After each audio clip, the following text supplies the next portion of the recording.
जय हिंद साथियों। सभी देशवासियों को नैन स्कूल चैनल की तरफ से स्वतंत्रता दिवस की हार्दिक शुभकामनाएं। आज 15 अगस्त 2025 है और भारत अपना 79th इंडिपेंडेंस डे मना रहा है।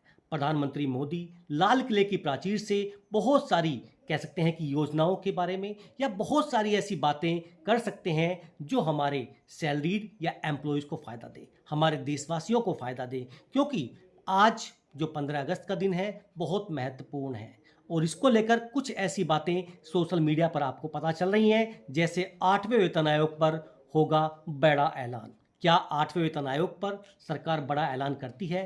क्या प्रधानमंत्री मोदी टर्म्स ऑफ रेफरेंस अध्यक्ष पर कुछ अपनी बातें रखते हैं? ये एक बहुत महत्वपूर्ण तथ्य हो जाता है, क्योंकि सरकार की तरफ से देखिए इस तरह की कोई भी बातें अभी तक नहीं आई हैं कि 8वां वेतन आयोग का एक्चुअल टाइम क्या है। लेकिन due course of the time हमेशा जिक्र किया गया है। वो due course of the time क्या है?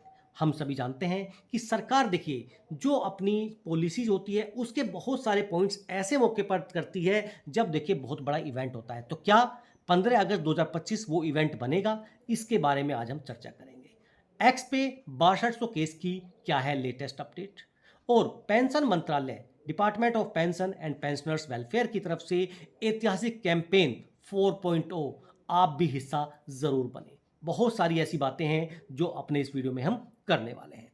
अगर आप मेरे चैनल पर नए हैं, चैनल को सब्सक्राइब कर लीजिए। वीडियो पसंद आए तो देखिए वीडियो को शेयर करें और कमेंट करके ज़रूर बताएं कि देखिए जो आपने वीडियो शेयर किया है उस वीडियो से हमें काफ़ी जानकारी प्राप्त हुई है। अब देखिए सबसे पहले बात करते हैं Sushil Kumar Chaudhary versus union of India, diary number 22520। देखिए ये 2023 से अगर मैं बात कहूँ, 24 मई 2023 में ये केस फाइल हुआ था एक्स पे 6200 को लेकर, लेकिन अभी तक इस पे कोई भी पॉजिटिव आउटकम नहीं निकल के सामने आया है। अगर लेटेस्ट अपडेट की बात कहूँ तो 20 अगस्त 2025 को इसकी देखिए सुनवाई होनी है। उम्मीद करते हैं कि देखिए इस बार कुछ पॉजिटिव आउटकम निकल के सामने आए, क्योंकि 14 जुलाई को जब सुनवाई होनी थी तो देखिए नोटिस जारी किए गए थे और जो भी चीज़ें थी यानी इसमें सुनवाई मेनली नहीं हो पाई थी। इस बार उम्मीद करते हैं कि इस बार इस केस पर सुनवाई ज़रूर होगी। डिपार्टमेंट ऑफ पेंशंस वेलफेयर की तरफ से to conduct nationwide digital life certificate campaign 4.0 1 नवंबर से लेकर 30 नवंबर तक camps to be held at more than 1850 1850 जिलों में, सिटीज़ में, शहरों में, पूरे देश में ये जो कैंपेन है किया जाएगा। लार्जेस्ट एवर कैंपेन, ऐसा कैंपेन जो देखिए अभी तक इतना बड़ा कैंपेन नहीं हुआ है। To promote digital empowerment of pensioners using face authentication technology, saturation model adopted to achieve 2 crore DLCs. और इसके बारे में देखिए लगातार हम आपको जानकारी देते रहे हैं कि कैसे आप देखिए अपने डिजिटल लाइफ सर्टिफिकेट को सबमिट कर सकते हैं। आगे चलते हैं। देखिए सबसे बड़ी बात, 8th पे कमीशन अनाउंसमेंट्स। 15 अगस्त पर लाल किले से 8वें वेतन आयोग पर बड़ा ऐलान।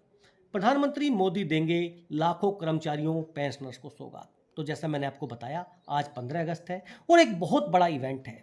पीएम मोदी जी अपने इवेंट मैनेजमेंट के लिए जाने जाते हैं, तो क्या वो 8th पे कमीशन की घोषणा या हम कहें 8th पे कमीशन जो कमेटी है या टर्म्स ऑफ रेफरेंस है उसकी घोषणा लाल किले की प्राचीर से कर सकती है? ये एक बहुत बड़ा सवाल है, क्योंकि जो 8th पे कमीशन है उसकी घोषणा जनवरी में की जा चुकी है। अगर बात करें हम, सरकार से जब भी पूछा गया, संसद में 3-4 बार ये सवाल पूछा गया, लोकसभा और राज्यसभा में, तो सरकार की तरफ से आया due course of the time. ये due course of the time क्या है? क्या 15 अगस्त वो due course of the time का लिमिट है या सरकार कब करेगी? क्योंकि एक बहुत बड़ी बात है, सभी को उम्मीद है कि 15 अगस्त में शायद मोदी जी कुछ घोषणा कर दें कि भाई हम कमेटी का गठन करते हैं, ये उसके अध्यक्ष होंगे। हालांकि देखिए मुझे इसकी संभावनाएं कम नजर आती हैं। कैसा होगा पीएम मोदी का भाषण? इस बात की पूरी संभावना प्रधानमंत्री नरेंद्र मोदी का संबोधन भारत के वैश्विक दृष्टिकोण, अंतर्राष्ट्रीय साझेदारियों और राष्ट्र की सुरक्षा में सशस्त्र बलों की महत्वपूर्ण भूमिका, और स्पेशल बात की जाए तो ऑपरेशन सिंदूर पर रहने वाला है। इसके अलावा प्रधानमंत्री जम्मू कश्मीर को राज्य का दर्जा बहाल करने के लिए केंद्रीय सहायता की भी घोषणा कर सकते हैं। केंद्र शासित प्रदेश के राज्यपाल की तरफ से सुझाए गए प्रस्ताव के बाद क्षेत्र का राज्य का दर्जा बहाल करने के लिए विधायी और प्रशासनिक उपाय किए जाएंगे। एरियर्स देने पर हो सकता है फैसला। दूसरी तरफ यह भी कहा जा रहा है कि सरकार की तरफ से हो रही देरी को लेकर कर्मचारियों को चिंतित होने की जरूरत नहीं है। यदि 8वां वेतन आयोग देर से भी लागू किया गया तो 2026 से ही आपको प्रभावशील बनाया जाएगा और अंतर के बीच का एरियर आपको दिया जा सकता है। देखिए, ये जो एरियर आपको मिलेगा इसमें कुछ चीज़ें, जो आपका पैसा था 1 साल सरकार ने अपने पास रखा, उसका आपको कह सकते हैं कि इंटरेस्ट नहीं मिलेगा। दूसरी चीज़, जो भी अलाउंसेस होंगे उसमें 1.5-2 साल जो भी देरी होगी उसका आपको एरियर नहीं मिलेगा। इसीलिए देखिए, हालांकि सरकार ने 35 स्टाफ पदों की नियुक्ति के लिए, आप सभी जानते हैं कि देखिए, आवेदन लिया था, लेकिन अभी तक टर्म्स ऑफ रेफरेंस कमेटी क्या होगा इसके बारे में किसी को पता नहीं है। देखिए, आपका फिटमेंट फैक्टर क्या होगा, इसके बहुत सारे फैक्टर्स हैं, हम डिस्कस करते आए हैं। 1.85 से लेके 2.28 तक के बीच तक की बातें की जा रही हैं। उसमें देखिए, हो सकता है कि 15 से 20% के आसपास सरकार अपनी तरफ से यहाँ पर आपको बेनिफिट दे। तो हम मान के चलते हैं कि लगभग 2 के आसपास कहीं आपका फिटमेंट फैक्टर रहने वाला है, लेकिन औपचारिक घोषणा अभी तक इसके बारे में नहीं हो पाई है। वो घोषणा आपको देखिए, जब कमेटी अपनी रिपोर्ट देगी उसके बाद ही हो सकता है। अभी सबसे बड़ा फोकस है कि सरकार कब कमेटी और टर्म्स ऑफ रेफरेंस को नोटिफाई करती है, ये सबसे बड़ी बात चली आ रही है। देखते हैं अगर आज कुछ ऐसी निकल के पॉजिटिव सामने आती हैं। हालांकि देखिए, मेरी तरफ से इसकी उम्मीद बहुत कम है। आपको क्या लगता है, आप भी कमेंट बॉक्स में ज़रूर बताइएगा। और चलते हुए फिर आप सभी को देखिए इस कोट के साथ छोड़ देता हूँ, no amount of money can give the happiness that freedom cos.